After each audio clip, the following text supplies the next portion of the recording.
Hey, are you worried that high interest rates are going to scare buyers away from buying a home?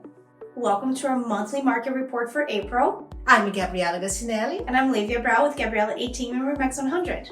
I'm thrilled to be here today with my teammate Livia Brown to walk you through two of the most important topics in the house market today. Today we'll talk about the impact of rising mortgage rates, and Livia will give you a spring market update.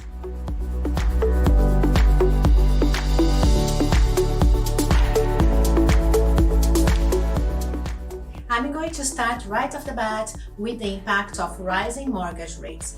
A lot of people are seeing mortgage rate rising and they are asking the question, are the home prices going to fall? What's going to happen to sales? There is a lot of big questions out there and lots of uncertainty.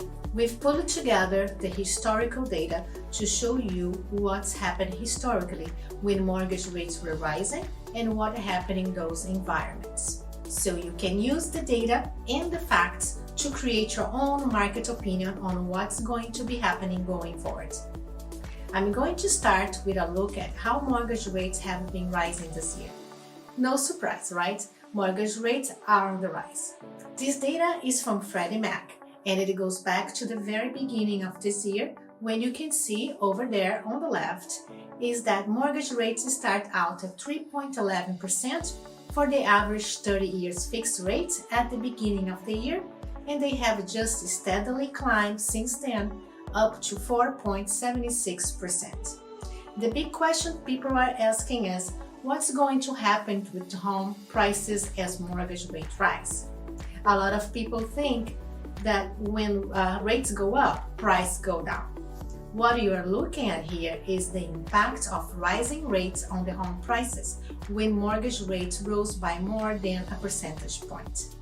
These go all the way back to October of 1993, so almost 30 years of data, and it shows you that there was an average of about 8% of home price appreciation when mortgage rate rose by more than a percentage point.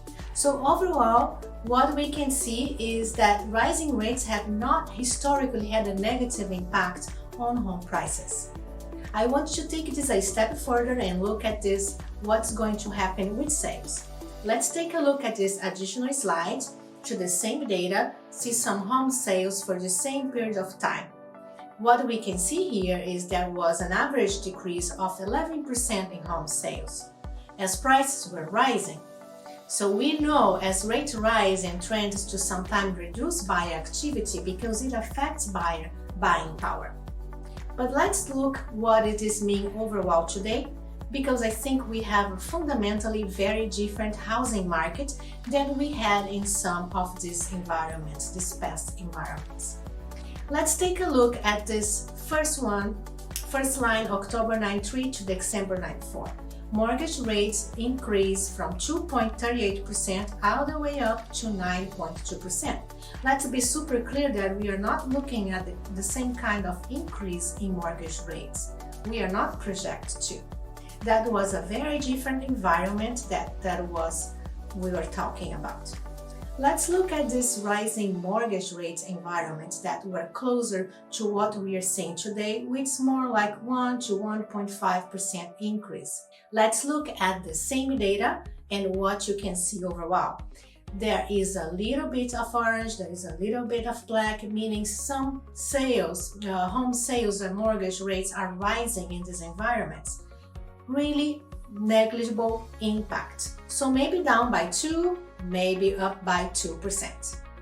And of course, the outlier is 2005-2006, which was the lead up to the housing crisis in 2008, when home sales dropped by 14%. What we can see here is that when you consider this data, we start to see the rising mortgage rates don't have a huge impact on home sales. Why is that? I think one of the big things we have to look at is what is available for sale. We have to look at the inventory components, because today what we are seeing is low inventory.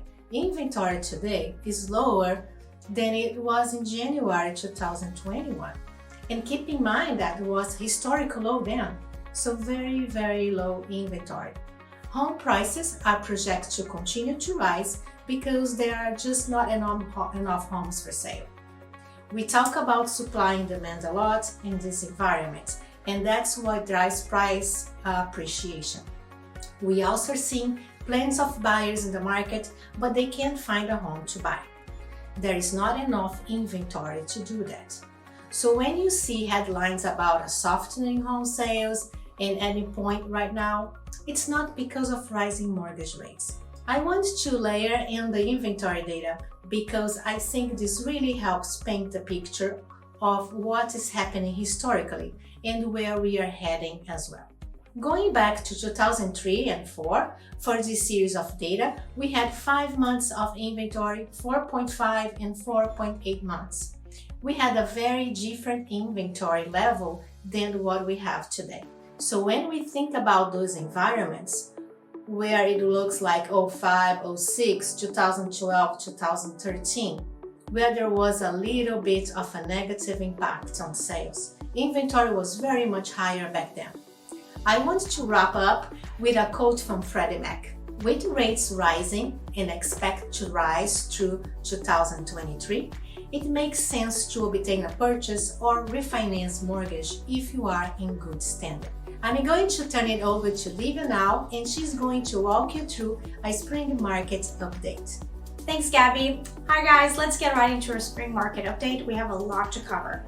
Mike Simonson from Altos Research has said that while specialists keep watching for it, there are absolutely no signs of a market slowdown anywhere in the data. If anything, he says we're seeing the market continue to heat up. We are in a very busy market, guys, and have been for a couple of years now since COVID started. To illustrate what we're talking about, we're going to look at some traffic maps the National Association of Realtors came out with. This is the buyer traffic map, and we can see how busy it is pretty much all over the country. In our area, Maryland, DC, and Virginia all show strong buyer activity, while it's stable for Delaware. The rising rates is not slowing down traffic, and as we get settled into the spring market, we continue to see very strong buyer demand. I do want to point out, however, before we continue, that when interest rates rise by 1 point, for example, it affects the buyer's buying power in around 10%. That means buyers will afford less in their budget. So let's say you could afford to buy a property at $350,000 a few months ago, but the rates have risen by 1 point. Now you can afford to buy only at $315,000. So you lost 10% of your buying power. Okay, now let's go back to the traffic maps. While buyer activity remains very high, seller traffic is very, very weak across the country. As a matter of fact, in areas above Nebraska and Wyoming, for example, it kind of looks like there's nothing there. There is no supply. So anytime we're in a market like this with a very strong buyer demand, it's the lack of sellers that keep the upward pressure on home prices. Some experts say the 2022 spring housing market might go down as one of the most competitive ever, as we continue to see strong buyer demand and weak seller traffic. People may think that this isn't a strong hot market because of the lack of pending home sales. In the last several months, pending sales have dropped. The thing is, when you look at statistics provided by ShowingTime, we actually have more activity, more buyers scheduling appointments to see homes than in 2021 and 2020 and even pre-pandemic times. So the lack of pending sales is directly correlated to the lack of homes available. There is demand, there just isn't supply. Let's look at active listings versus new listings going back to August 2021 here. I'm going to break it down for you. The blue represents the active listings each month, and the green represents new listings that are taken during the month. As we can see, all through the fall and coming into the new year, active listings outpaced the new listings until March, when new listings actually outpaced the active listings. What does that show? It shows that as soon as something comes on the market, it sells right away. The other issue that can be a big concern for people during the spring is inflation.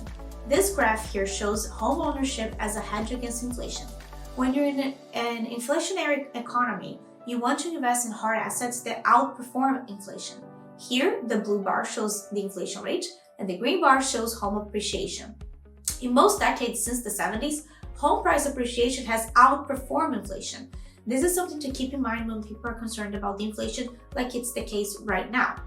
All of these things are making people think if they should buy at the moment. Is this the top of the market? In a survey with economists, real estate professionals, and market investment professionals, they were asked what they think is going to happen with home prices between now and 2027. This is the potential growth in household wealth over the next 5 years based solely on increased home equity if you purchase an average price home like a $360,000 home in January of this year. What do you stand to lose? Just over $96,000 in equity. That's real money on price appreciation in the coming years. Many people are concerned about home prices, but according to these experts, they will continue to increase for the next half a decade. So if you're a buyer waiting on the sideline for prices to go down, I'm sorry to say, guys, but they won't anytime soon. The average home price appreciation among these 7 experts is 6.7%. Zelma says 3, CoreLogic says 9.6. You can see everywhere in between. So this year we'll continue to see homes appreciating in value well above what we've seen in historical years. This is a very competitive spring market and will be a very competitive year. So buyers, act now so you can take advantage of this appreciation and grow your wealth through home equity. The interest rates are still low even if they are increasing. Buy now. Get your finances in order, get pre-approved, and find agents like Gabriela and I that can help you navigate this market before you miss the boat. That was a great information, Livia. We like to look at the data and facts to make intelligent decisions. We hope all of this finds you well. We are grateful for everybody that invests time to watch our monthly market reports. Please subscribe to our channel for more videos about real estate. Thank you. We appreciate you. Ciao!